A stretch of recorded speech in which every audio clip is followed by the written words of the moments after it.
Hey everybody, what up? All right, so we're talking about the term vibe coding, another programmer frat boy type buzzword thing that we've created. I've actually tried it, and I do think that it's sort of a ridiculous concept. So what is even vibe coding? It's like this was originally a tongue-in-cheek term coined by Andre Karpathy. I don't know how to say his last name, but he's the former Tesla AI lead and also the one of OpenAI's co-founders. So in February 2025, he described it as a relaxed, low-effort approach to coding where he mostly talks to an AI, like Cursor, provides vague natural language prompts, copy-paste code suggestions, accepts all the changes without reviewing them, and then keeps rerunning it until it mostly works.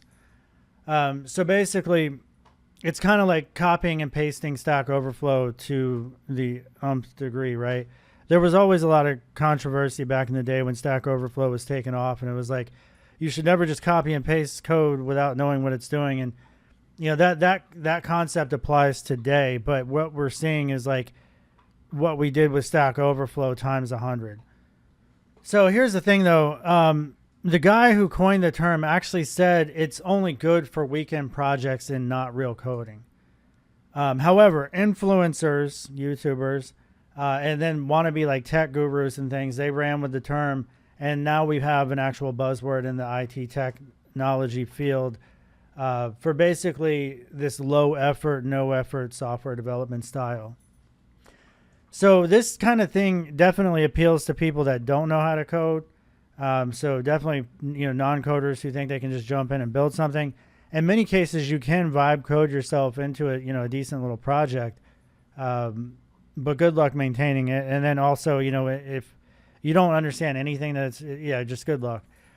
So basically, also, this is great for like startup, like the hustle culture of like the entrepreneurial type individual that just simply wants to like throw up a website. So this low code, no code, vibe coding garbage is great for those types, so they could just throw up a quick website.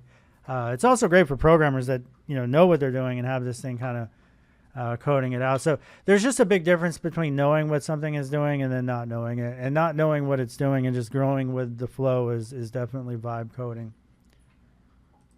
So the problem is, if it mostly works, why can't we just run with that? And a lot of software, to be honest, barely works, right? And it's just like a stack of cards, and you move one thing and it breaks. And that's why we have legacy code, and a lot of people are afraid to touch really old legacy crappy code because there's all these just crazy conditions in there that you just don't have enough context. There's no documentation for it. Developers that wrote it are long gone. AI can't solve those problems either, honestly. But the bottom line is that the mostly works approach is like also dealing with that type of situation also times 100. So what we're seeing is that mostly working is just simply not good enough in software development. Most of the time, mostly working means that like barely works. And that's the kind of thing that, if it's in like software of airplanes and such, will kill people. So yeah, for sure, if you don't know what it is that you're building, then you're going to build something that's fragile, unmaintainable, probably have security flaws. It's just inevitable. The one positive with vibe coding and the fact that this term is taking off, and that there's actual business CEOs and things that think that you can just simply vibe code your technology.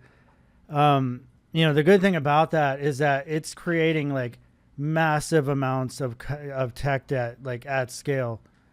And we're always going to have a job then of trying to refigure that stuff out, right? And fix those problems. So yeah, simply put, man, these LLMs are great. They're great if you know what you're doing and you can write boilerplate stuff like that. They're great for building things that have a lot of data to train off of. So your basic CRUD applications, a lot of DevOps stuff, basic UI like React and everything. It's great with that type of stuff. Where it falls apart is like video game development. So a good example of that is the VR game that I've been working on. That's something that generative AI just simply can't help me with that much. Business specific goals like APIs, business rules and things that's commonly something that we have to parse through as developers in the real world. Systems level architecture, it definitely struggles on that, especially if it doesn't have access to all the different code bases and upstream and downstream services that something could be interacting or interfacing with.